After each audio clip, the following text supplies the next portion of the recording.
Assalamualaikum warahmatullahi wabarakatuh.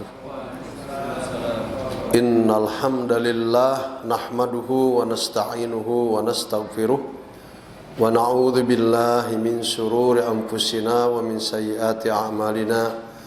Man yahdihillahu fala mudhillalah wa man yudlil fala hadiyalah. Wa asyhadu an la ilaha illallah wahdahu la syarikalah wa asyhadu anna Muhammadan abduhu wa rasuluh. Allahumma salli ala Muhammadin wa ala alihi wa sahabati ajma'in. Amma ba'd. Subhanaka la ilma lana illa ma 'allamtana innaka antal alimul hakim wa tub 'alaina innaka antat tawwabur rahim. Allahumma inna na'udzubika min ilmin la yanfa' wa min qalbin la yakhsha wa min nafsin la tusba' wa min du'ain la yustajabulah. Allahumma inna nas'aluka ilman nafi'a wa rizqan wasi'a wa amalan mutaqabbala. Teman-teman mubasyirin yang Allah rahmati, yang Allah muliakan, syukur kita pada Allah di malam ini Allah pertemukan kembali dalam kajian tafsir Ibnu Katsir, yang sekarang mungkin ada beberapa ayat, kalau cukup waktu insyaallah ada dalam surat At-Taubah ayat 104, mungkin kolerasinya dengan surat An-Nisa ayat 110. Yang membawa handphone bisa dibuka itu.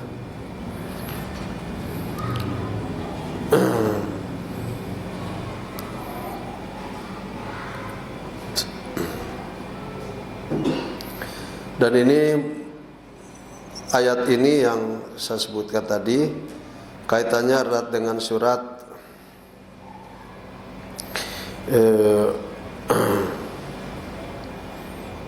sebentar, surat Az-Zumar ayat 53. Az-Zumar ayat 53 digabung dengan surat An-Nisa ayat berapa tadi? 104 ya.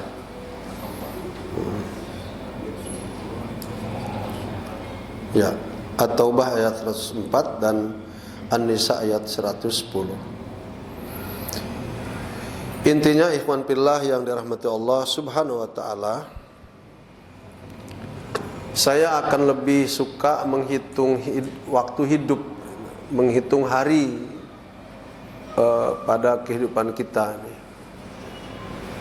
Semuanya tujuannya untuk kita merenung dan barangkali mencoba untuk melakukan perbaikan-perbaikan waktu kehidupan kita.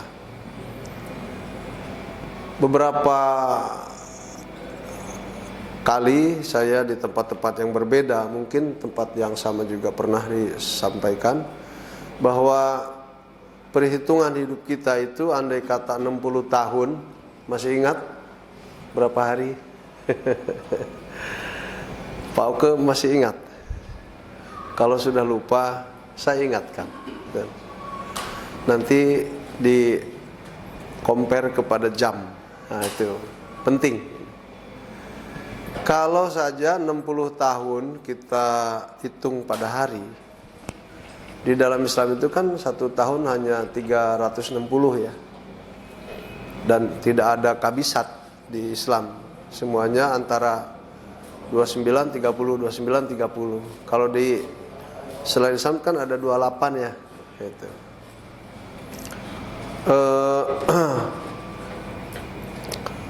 60 tahun.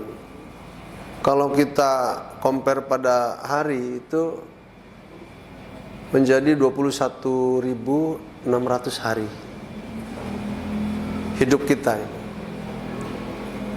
Jadi sekarang tinggal hitung aja yang usia 50, 55 gitu kan, 45, 40. Untuk mencapai usia 60 tahun itu ya akan menjelma 60 kali 360 sama dengan 21.600 hari. Gitu. Betapa cepatnya siklus kehidupan kita. Ya. Lalu kalau kita compare pada jam, satu hari 24 jam kali tadi 21.600 hari, itu akan muncul angka 518.400 jam. Itu. Tolong bantu kalau salah, karena di handphone juga ada kalkulator ya. Itu waktu hidup itu cuman 518.400 jam. Saya hari ini sudah melewatinya. Saya sekarang sudah masuk ke 61. Bayangkan. Saya sudah melewatinya masa itu. Entah berhentinya saya di mana, wallahu a'lam. Wallahu a'lam. Antum semoga umurnya panjang untuk beribadah, kita doakan. Tapi kalau kita berpikir pada keadaan yang sesungguhnya hidup kita itu melalui komparasi pada hari dan jam, itulah muncul angka itu. Di-compare seperti itu. Ya, kata Pak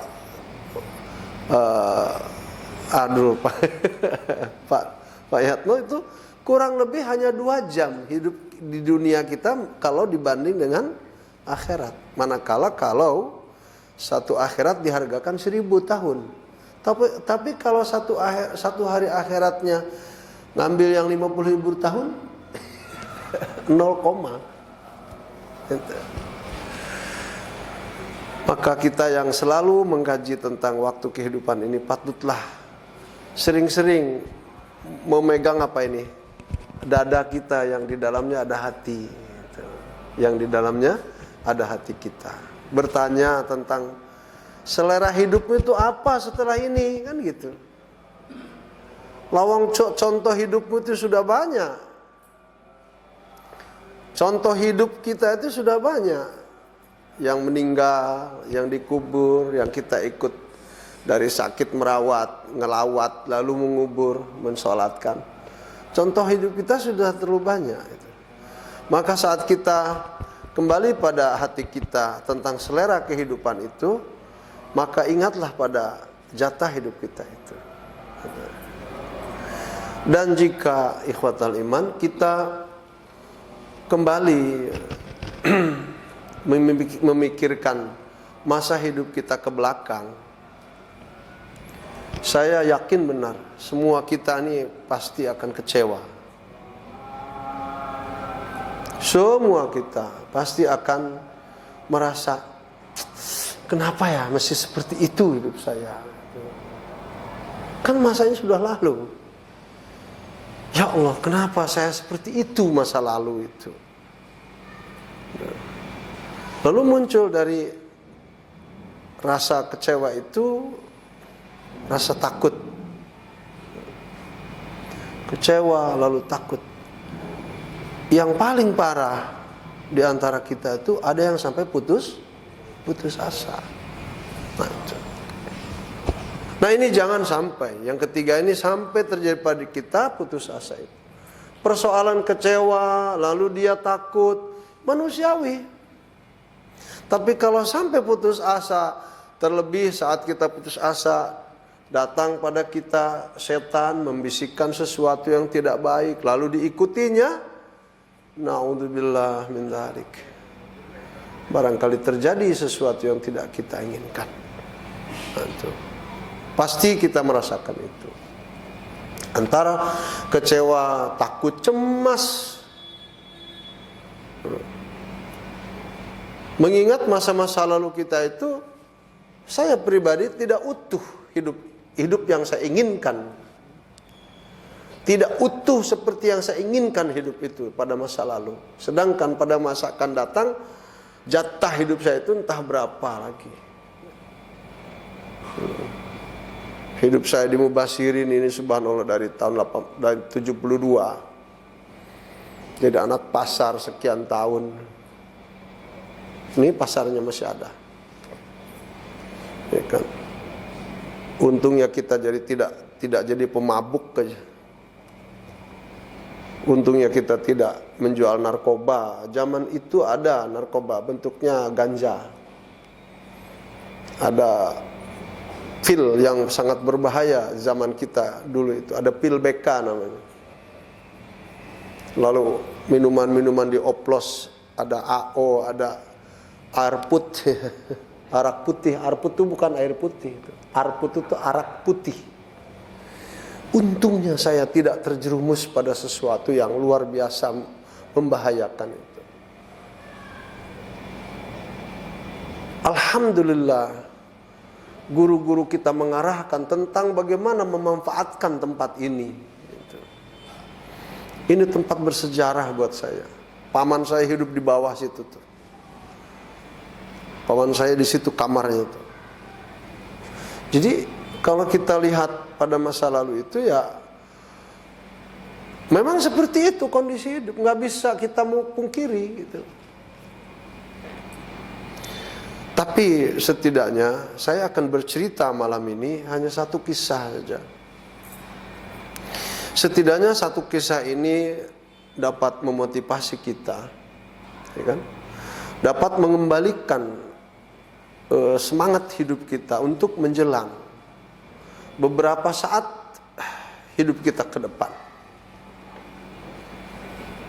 Dan kalau kita membicarakan waktu hidup ke depan itu luar biasa cepatnya. Sekali lagi, setidaknya cerita ini dapat membangkitkan selera kita untuk memuliakan waktu hidup kita dengan amal-amal soleh. Menjaga kehidupan kita ke depan dengan mencoba menjadi hamba-hamba Allah yang semoga dengan waktu yang singkat ini, kalau seluruhnya kita tebus dosa mungkin tidak akan selesai, tapi setidaknya meminimalis gitu. Tebalnya dosa kita ini kita asah seperti golok kita asah, yang muncul itu adalah kilatan tajamnya golok. Tapi batu asahannya itu kan semakin tipis. Analogi hidup kita dengan memanfaatkan waktu yang sedikit ini, jadilah kita golok itu. Jadilah kita pisau itu atau pedang itu. Yang dengan dikikis karat-karat yang ada melekat pada baja atau besi, golok atau pisau dan pedang itu terkikis oleh batu asahan nanti. Mengkilat nanti golok itu dan dia akan berfungsi pada saatnya. Ini kita harapkan. Kisah itu terjadi pada zaman kita hidup sekarang. Betapapun kisah ini orang melihatnya mustahil, tapi kejadian ini persis kejadian pada zaman kita hidup sekarang. Masanya belum begitu lama. Al-Kisah, ada satu orang Maghrib. Orang Maghrib itu orang mana? Maroko. Pak Oka sudah ke Maroko? Sudah, alhamdulillah. Saya belum lagi ke Maroko. Ada orang soleh di Maroko. Maroko ke Mekah itu antara 7.000 km kurang lebih. Kalaupun tidak 7.500. Kalau Jakarta ke Riyadh atau ke Jeddah itu hampir 10.000 km. Orang Maroko ini bermimpi didatangi oleh Rasulullah sallallahu alaihi wasallam, dan pada saat beliau mimpi didatangi Rasul sallallahu alaihi wasallam, tiba-tiba Rasul mengatakan, "Wahai fulan, bergegaslah engkau pergi ke kota Makkah. Lalu temui di kota itu hamba Allah yang bernama Fulan bin Fulan bin Fulan. Katakan kepada dia bahwa kamu adalah ahli surga.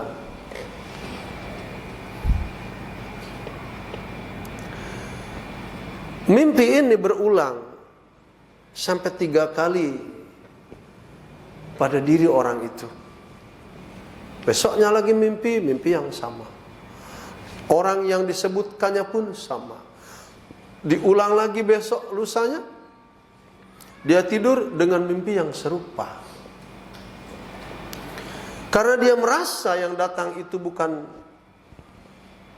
makhluk yang ketika dimimpikan ini boleh setan mengikutinya.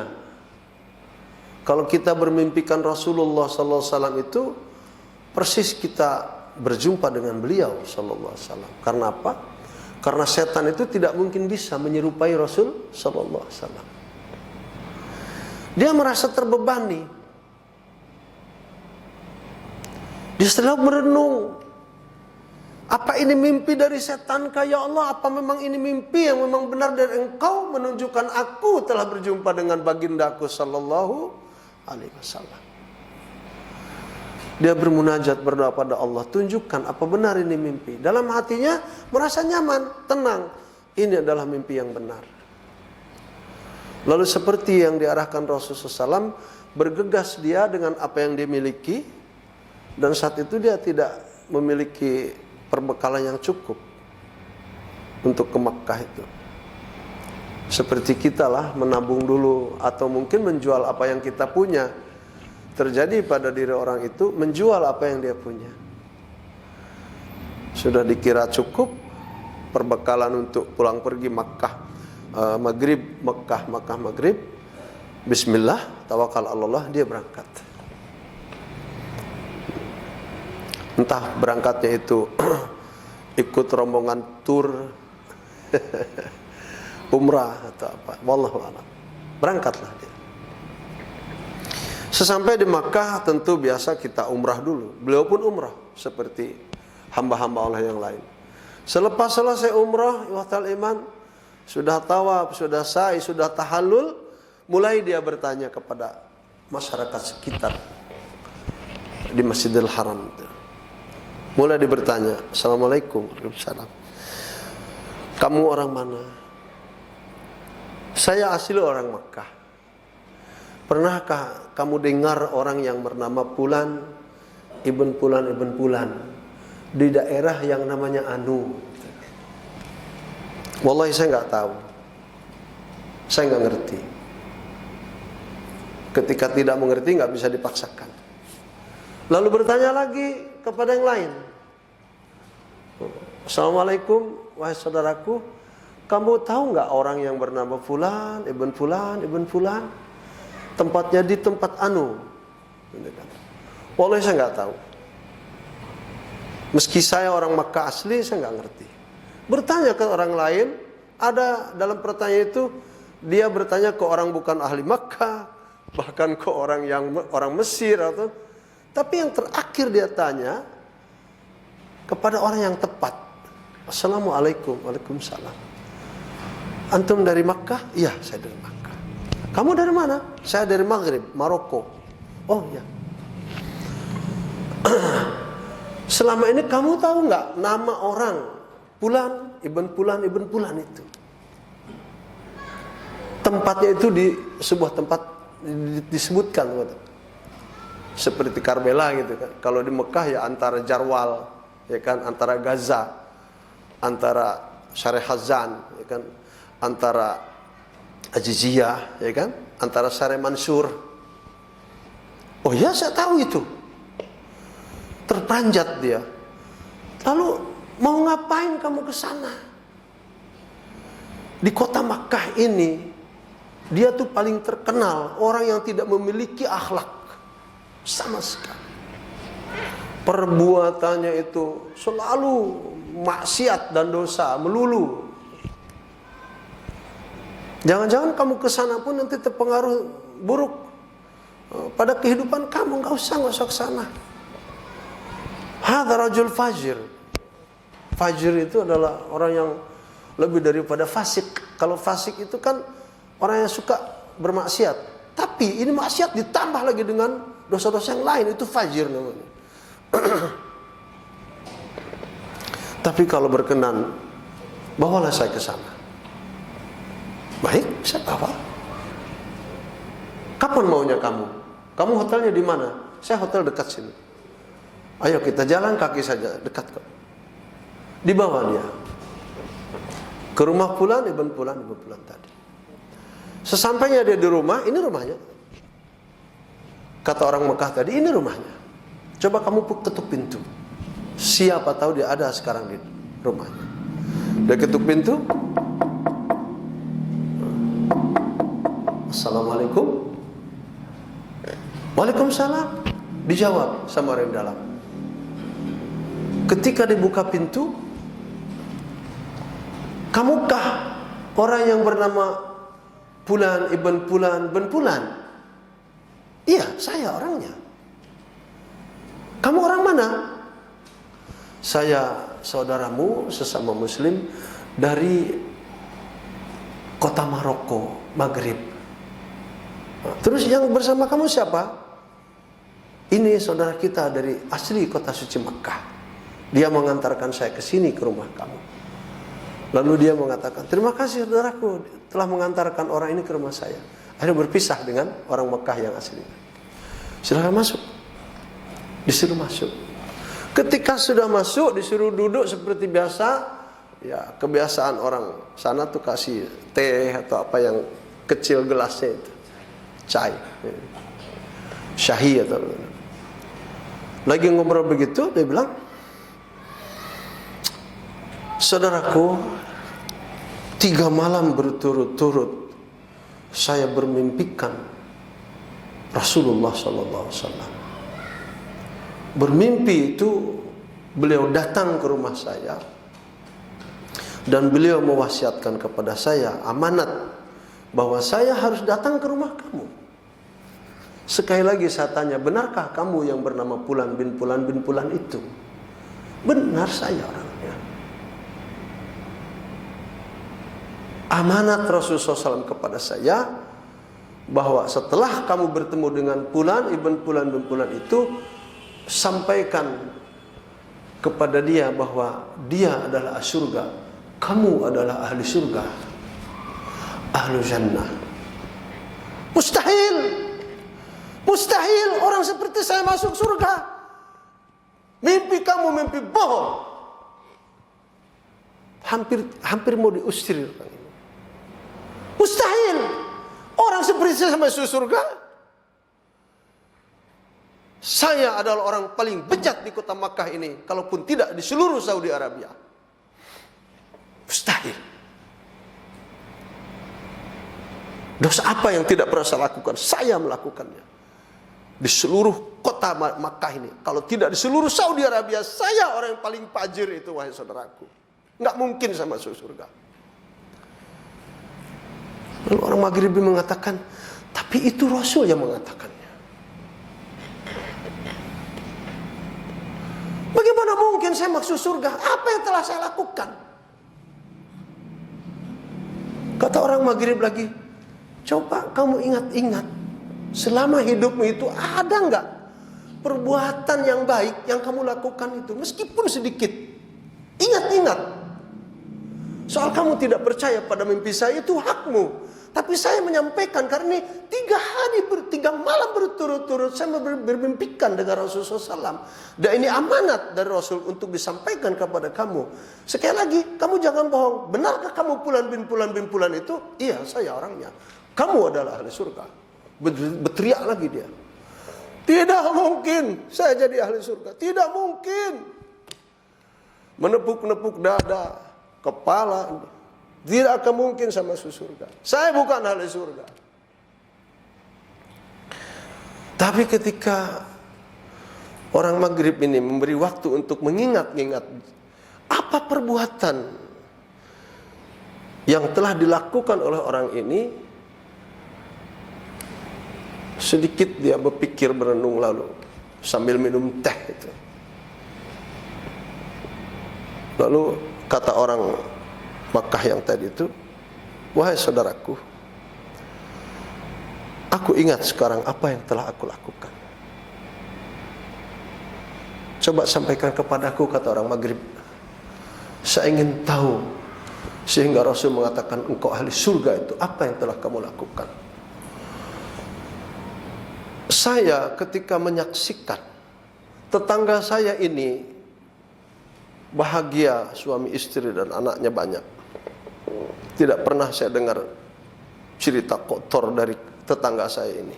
Sampai pada satu ketika suami dari keluarga ini meninggal dunia. Dan saya tahu karena tetangga, saya pun melayatnya, ikut menguburkannya. Dari semenjak itu sampai detik ini,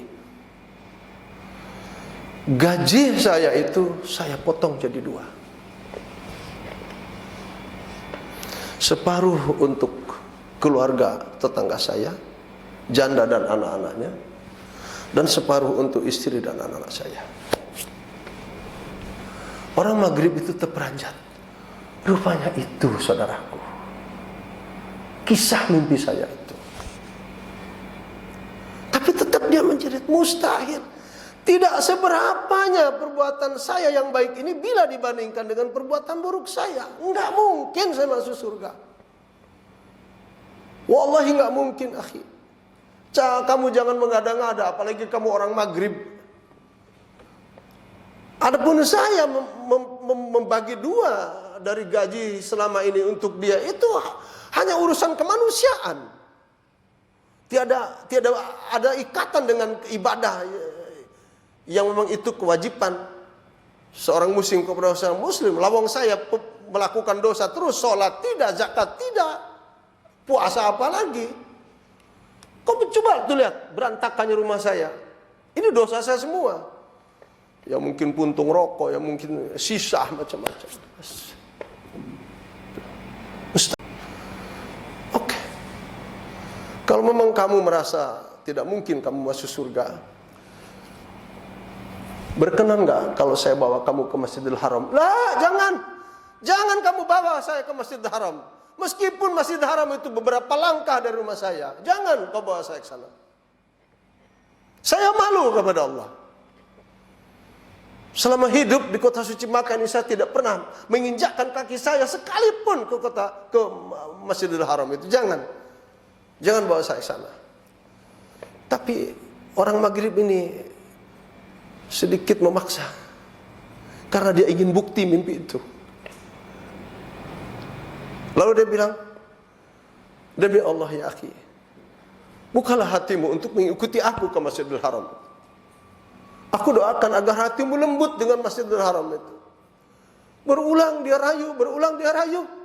Terakhir dia bilang, baik, saya akan ikut kamu. Mari kita berwudu dulu, kata orang Maghrib. Dia wudu pun tidak bisa. Dia wudu ikut seperti wudunya orang Maghrib. Selepas berwudu, dia pakaian bagus. Ya tentunya sudah mandi. Berangkat ke Masjidil Haram. Baru masuk ke Masjidil Haram, orang Makkah itu tadi, Fulan bin Fulan itu berderai air mata dia. Selangkah demi langkah masuk ke Masjidil Haram. Lalu tiba-tiba pada waktu maghrib itu, dalam ceritanya itu, qomat dikumandangkan, menunjukkan akan dimulai salat maghrib. Rakaat pertama dia ikut sempurna, rakaat kedua dia ikut sempurna, dan dia salat berdampingan antara orang maghrib dengan orang Mekah yang Fulan ibn Fulan tadi. Tiba-tiba ikhwatal iman, di rakaat ketiga dalam sujud terakhir dia tidak bangkit lagi untuk selama-lamanya. Ini menandakan bukti daripada ketika Rasulullah SAW dalam mimpi seseorang itu mengatakan bahwa sampaikan kepada dia bahwa dia adalah ahli surga. Wallahi ya akhi, Kita masuk surga ini bukan karena ilmu kita. Wallahi ya akhi, kita masuk surga itu bukan karena sholat kita. Wallahi ya akhi, kita masuk surga itu bukan karena kebaikan-kebaikan kita. Kita masuk surga itu hanya karena rahmat Allah Subhanahu wa taala. Hitung silakan sholat antum berapa yang kira-kira diterima oleh Allah Subhanahu wa taala dengan khusyuk. Hitung berapa kali sholat kita yang khusyuk itu. Hitung doa dan munajat kita yang diterima oleh Allah Subhanahu wa taala. Hitung. Kita masuk surga bukan karena itu, tapi hanya karena rahmat Allah Subhanahu wa taala. Maka saya melihat cerita ini merupakan cerita yang seharusnya disampaikan pada khalayak ramai, terutama sekali pada kalangan-kalangan tertentu yang memang dalam kehidupannya selama ini menyia-nyiakan semua rangkaian waktu kehidupannya dengan berbuat dosa dan maksiat.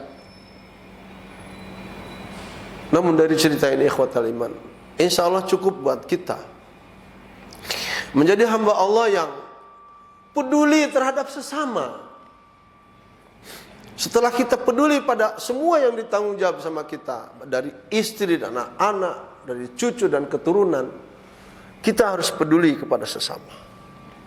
Dengan demikian kita bisa memancing rahmat Allah Subhanahu wa taala. Maka kita ambil hikmah. Mengapa sampai terjadi pada orang itu hal-hal yang dalam hidupnya itu melakukan keburukan terus-menerus. Para alim ulama menyikapi kondisi seperti itu akibat hati yang kotor, disebabkan oleh hati yang tidak bersih, maka akan terjadi semua perbuatan manusia dalam keadaan buruk itu. Maka jikalau hati kita ini kotor, ikhwatal iman, maka semua ruang lingkup ini akan dibawa kepada kekotoran sama dengan hati kita. Tapi manakala hati kita bersih, maka semua kondisi kehidupan kita ini insya Allah akan dibuat bersih. Maka para alim ulama mengatakan, bersihkan hatimu itu. Dan pada soal membersihkan hati, betapapun hanya sesaat, Masjidil Haram itu hanya beberapa langkah dan menjadi tetangga orang itu Masjidil Haram. Ini soal membersihkan hati. Walaupun hanya sesaat, jika itu ikhlas karena Allah SWT. Dan orang ini membantu daripada janda yang beranak banyak tadi, sehingga dari gajinya dipotong dua, sebagian untuk janda dan anak-anaknya, sebagian untuk keluarga dan anaknya. Itu karena Allah SWT. Awalnya karena kemanusiaan, tapi dia beranjak niatnya, oh ini kewajiban saya, harus menolongnya. Betapapun sesaat dia membersihkan hatinya dengan melangkahkan kakinya ke Masjidil Haram, betapa beratnya dia dengan berderai air mata memasuki Masjidil Haram sampai mengikuti rangkaian sholat maghrib, dan dia kembali pada Allah. Saat itu dia baru sholat, saat itu dia kembali pada Allah SWT. Di sujud terakhir ikhwatal iman, tidak bangkit lagi. Ini subhanallah azim. Maka oleh karenanya para alim ulama mengatakan, bersihkan hatimu itu. Karena hanya dengan bersihnya hati, apapun bentuk kehidupan itu dapat dilalui dengan berbagai kenyamanan.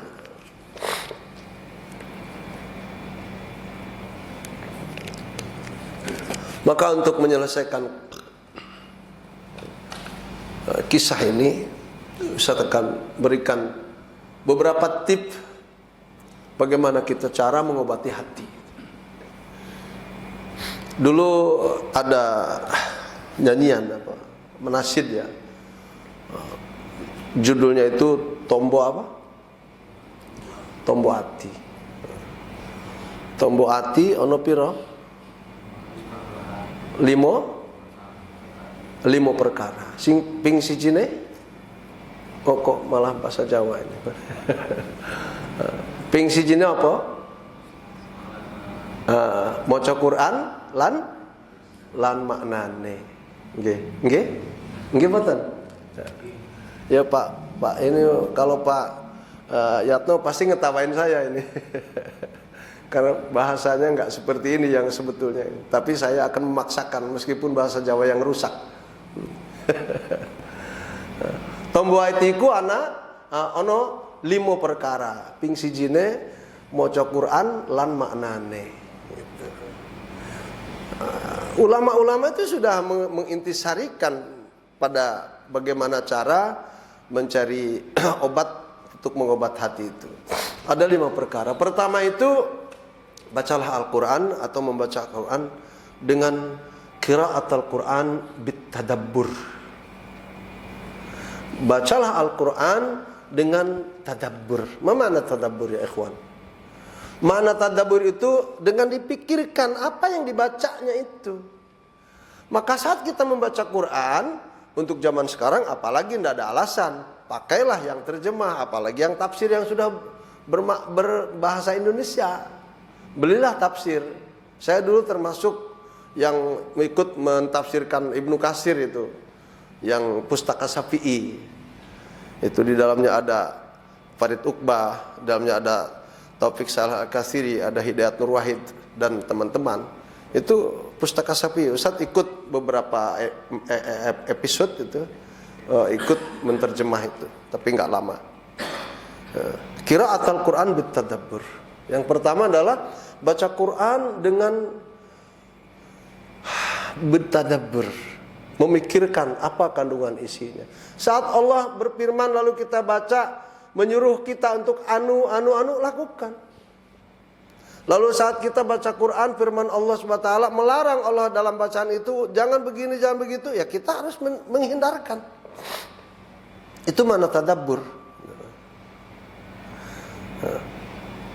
Ping pindone yang keduanya adalah wakhala al-batan. Banyak-banyaklah mengosongkan perut. Karena hikmah itu akan berdatangan pada kita saat kita mengosongkan perut. Apa hikmah itu? Hikmah itu adalah merupakan anugerah Allah SWT. Apapun bentuk kebaikan pada diri kita itu hikmah kehidupan. Kapan berdatangannya hikmah itu? Pada saat al-batnul khala, pada saat perut kita ini dalam keadaan kosong. Kosong bagaimana maksudnya? Berpuasa. Gitu. Ping telune yang ketiganya adalah salat wengi ingkang suwe. Ya pemarus. Salat wengi ingkang suwe. Salat malam yang cukup lama, gitu kan. Yang kira-kira salat itu kalau dimulai jam 2:30 ya selesailah jam 4, gitu kan. Mungkin antara 1 juz setengah. Kalau tidak mampu ya 1 jam. Kalau tidak mampu ya setengah jam. Ya setidaknya 2 rakaat tahajud, 1 rakaat witir. Gitu kan. Jadi qiyamul lail. Asalis qiyamul lail. Gitu kan. Jadi soal qiyamul lail ini luar biasa, bervariasi. Saya selalu memperhatikan grup saya sendiri di WA. Alhamdulillah isinya ada Pak Zen, ada Pak Ateng, ada kawan-kawan yang lain yang itu merupakan cikal bakalnya SMP Mubasyirin. Karena kita ini termasuk generasi pertama SD dan SMP. Itu dari kawan-kawan grup kita aja ada yang sudah jam 2 bangun, alhamdulillah. Saya nggak sebutkan namanya. Ada yang 2:30, ada yang jam 3. Itu bervariasi kemampuan. Tapi kalau kita memiliki grup, itu sangat bahagia kita malam-malam bangun itu. Sudah saling menyapa kita. Ya kan? Bagaimana pagimu? Itu kadang-kadang dijawab sama yang ada di Bintaro, yang ada di Tangerang, ada di mana. Alhamdulillah baik. Gitu. Ada yang jam 3:30, ada yang jam 4. Subhanallah.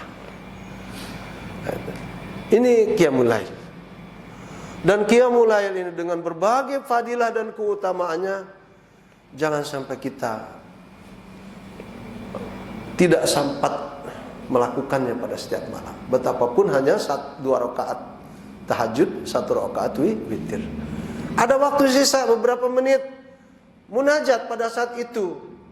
Saksinya Ustaz Adi Hidayat mengatakan, doa-doa yang mustajabah itu diantaranya adalah 15 menit menjelang berkumandangnya azan subuh. 15 menit terhitungnya, kalau 3 menit masih di dalam 15 menit ya? Masih. Jangan dianggap sepele, meskipun 2 menit mau azan. Doa, meskipun baru 2-3 bentuk doa sudah azan. Doa. Dia akan menjawab rangkaian ibadah kita yang dimulai dari jam 2. Allah SWT akan menjawabnya, ikhwan. Di akhir doa kita itu. Doa meskipun hanya 1 menit. 1 menit itu Rabbana atina fid dunya hasanah mungkin 5 kali. Atau dengan Allahumma gfirli wali walidayya warhamhuma kama rabbayani shaghira. Itu bisa beberapa kali. Allahumma inni dhalamtu nafsi dzulman katsira wa la yaghfiru dzunub illa ant. Faghfirli maghfiratan min indik warhamni innaka antal ghafurur rahim. Tambah lagi dengan sayyidul istighfar, Allahumma anta rabbi la ilaha illa anta khalaqtani wa ana 'abduk sampai akhir. Tutup dengan Allahumma ahsin akibatana fil umuri kulliha wa ajirna min khizyid dunya wa adabil akhir. Itu indah sekali. 1 menit berbagai doa kita sanjungkan pada Allah. Ustaz Adi Hidayat mengatakan 15 menit itu doa-doa mustajabah. 15 menit lagi berapa bentuk doa kita. Itu yang mungkin mulai sholatnya jam 2:30. Yang keempat, ikhwan. Yang keempat ini, apa yang keempat itu? Itu yang nomor 5. Yang keempat itu apa ya?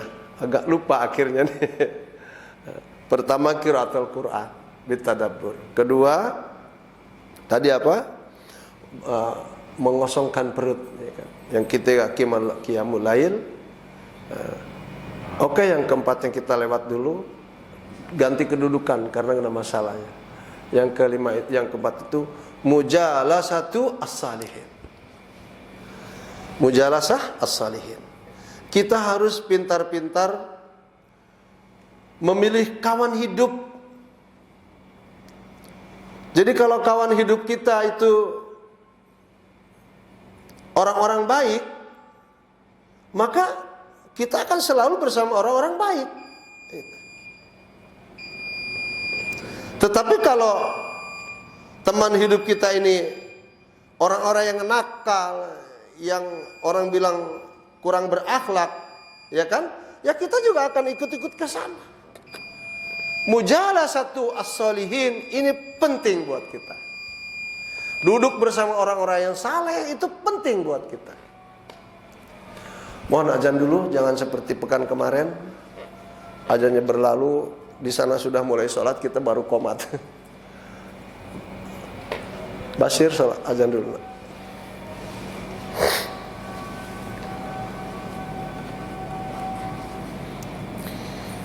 Allahumma rabb hadhihi da'wati tammah wa salatu wa qa'imati Muhammadin Ikhwati a'azakumullah yang dirahmati Allah Subhanahu wa taala. Yang keempat tadi sebetulnya yang kelima. Posisi yang keempat itu adalah at-tadarru inda sahar. Justru sudah diawalkan jawabannya. At-tadarru inda sahar tadi yang saya bilang tadi menurut Ustaz Adi Hidayat itu at-tadarru inda sahar, bermunajat pada waktu sahar. Waktu sahar itu terhitung oleh beliau 15 menit sebelum dikumandangkannya azan subuh. Mau 3 menit, mau 5 menit itu termasuk di dalamnya. Yang kelima baru mujalasatu as-salihin. Yang kelima barulah kita memilih kawan hidup. Di mana kita hidup? Pilihlah di sana hamba-hamba Allah yang saleh. Hamba-hamba Allah yang suka mentaati perintah Allah Subhanahu wa taala. Karena mereka akan menjadi sebaik-baik teman kita kelak di akhirat, setelah mereka menjadi kawan-kawan terbaik di dunia. Nah, kemudian ikhwan, terakhir yang kita bahas tadi surat apa? Surat Az-Zumar ayat 53, surat At-Taubah ayat 104, dan surat An-Nisa 110. Silahkan kembali dikaji di rumah masing-masing. Hanya Ustaz akan menekankan pada surat At-Taubah saja yang 104 dan An-Nisa 110. Allah firmankan, a'udzubillahi minasyaitonirrajim. Alam ya'lamu annallaha huwa yaqbalu taubata an ibadihi. Alam ya'lamu, apakah kalian tidak mengerti, tidak memahami, annallaha, sesungguhnya Allah itu huwa yaqbalu taubah, dia adalah zat yang sangat mau dan akan terus menerus gitu. Ini karena fi'il mudhari' gitu. Yaqbal itu beda dengan kubila atau qabala. Yaqbal itu fi'il mudhari'. Apakah kalian tidak mengerti, tidak tahu bahwa Allah yang disembah oleh kalian itu tugasnya itu adalah mengampuni dosa-dosa hambanya. Itu.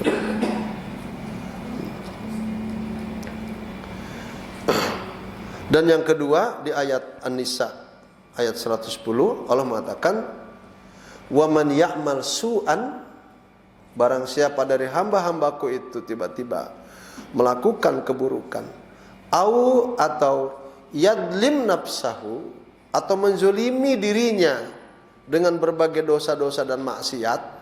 Zolim itu bukan berarti menyiksa diri dengan pukulan, tidak. Zolim di sini dimaksudkan adalah dengan perbuatan dosa, gitu kan. Tetapi summa yastaghfirillah, tetapi setelah dia melakukan kezoliman dengan melakukan berbagai keburukan dan maksiat pada hidupnya itu, kemudian dia memanfaatkan waktu kehidupannya untuk beristighfar. 60 tahun ke belakang dosa terus, 61-nya istighfar sampai mati ibaratnya, itu maksudnya. 70 tahun ke belakang minum arak terus, perempuan rampok, garong apa, korupsi terus, tapi 71-nya istighfar ibaratnya. Ini masih dalam ayat ini. Summa yastaghfirillah. Lalu dia beristighfar, meminta ampun pada Allah atas dosa-dosanya. Apa kata Allah di sini? Yajidillaha ghafurar rahima. Sudah dipastikan kamu akan menjumpai Allah, mendapatkan Allah saat itu dia mengampuni segala dosamu dan menghormatimu, menyayangimu. Allahu Akbar. Ini kalau didengar ceramah Ustadz oleh perampok-perampok, penjahat-penjahat, pengkhianat-pengkhianat, pendusta-pendusta. Ini kalau ceramah saya malam ini didengar oleh koruptor-koruptor, oleh yang menyalahgunakan wewenang, oleh yang merampok harta negara untuk pribadinya, saya yakin betul mereka akan bertobat pada Allah SWT. Dosa besar itu buat Allah tuh kecil kalau langsung taubat gitu loh. Tapi dosa itu akan menggunung betapapun kecil, tapi dibiarkan. Dan ini sudah berulang, para alim ulama menyampaikan ini. Artinya, di dalam surat Az-Zumar tadi 53, Kul ya ibadi, ya kan? Kul ya ibadiyalladzina asrafu ala anfusihim la taqnatu min rahmatillah. Innallaha yaghfiru dzunuba jami'a innahu huwal ghafurur rahim. Ya kan? Katakan wahai Muhammad kepada pelaku-pelaku dosa, wahai kalian pelaku-pelaku dosa dengan berbagai jenisnya itu loh, janganlah kalian berputus asa. Sesungguhnya Allah itu mengampuni dosa seluruhnya. Dosa kamu seluruhnya itu akan diampuni. Tapi syaratnya apa? Bertobat tadi. Summa yastaghfirillah. Dalam ayat surat An-Nisa 110, summa yastaghfirillah. Kemudian mereka minta ampun dengan istighfar. maka Allah akan mengampuni dosa-dosa kalian. Dan Dia adalah memang pengampun dosa besar yang telah dilakukan oleh hamba-hambanya. Yuk ikhwatal iman, dalam kondisi seperti ini kita tidak boleh berputus asa. Betul tadi rangkaian hidup kita yang kalau kita buat jam menjadi 518.400 jam kehidupan kita telah kita arungi. Panjang lebar hidup ini telah kita arungi. Tapi mari sama-sama kita berpikir pada masa yang akan datang. Entah berapa tahun lagi, bulan lagi, pekan lagi, hari lagi. Wallahu a'lam bishawab. Dan semoga kita termasuk hamba-hamba Allah yang menutup kehidupannya dengan husnal khatimah. Amin ya rabbal alamin. Aqulu qouli hadza. Mari sama-sama kita tutup kajian ini dengan berdoa pada Allah Subhanahu wa taala. Alhamdulillahirabbil alamin wa sallallahu ala nabiyyina Muhammadin wa ala alihi washabihi ajmain. Allahumma taqabbal minna innaka antas samiul alim wa tub alaina innaka antat tawwabur rahim. Allahumma ighfir lana dzunubana wa li walidayna warhamhuma kama rabbayana shighara wa li ahlina wa li dzurriyyatina wa li banatina wa li auladina wa li ikhwanina wa li akhawatina. Allahumma ighfir lil mu'minina wal mu'minat wal muslimina wal muslimat al ahya'i minhum wal amwat. Allahumma ya man la tadi'a wa da'i'ah nastaudi'aka nafsana wa dinana wa ahlina wa malina wa ulama'ana wa ulamana. Allahumma hafadna bima tahfadu bihi ibadikas salihin. Subhanakallahumma wa bihamdika asyhadu an la ilaha illa anta astaghfiruka wa atubu ilaik. Wa sallallahu ala nabiyyina Muhammadin wa ala alihi wa sahbihi ajma'in. Walhamdulillahi rabbil alamin. Assalamualaikum warahmatullahi wabarakatuh.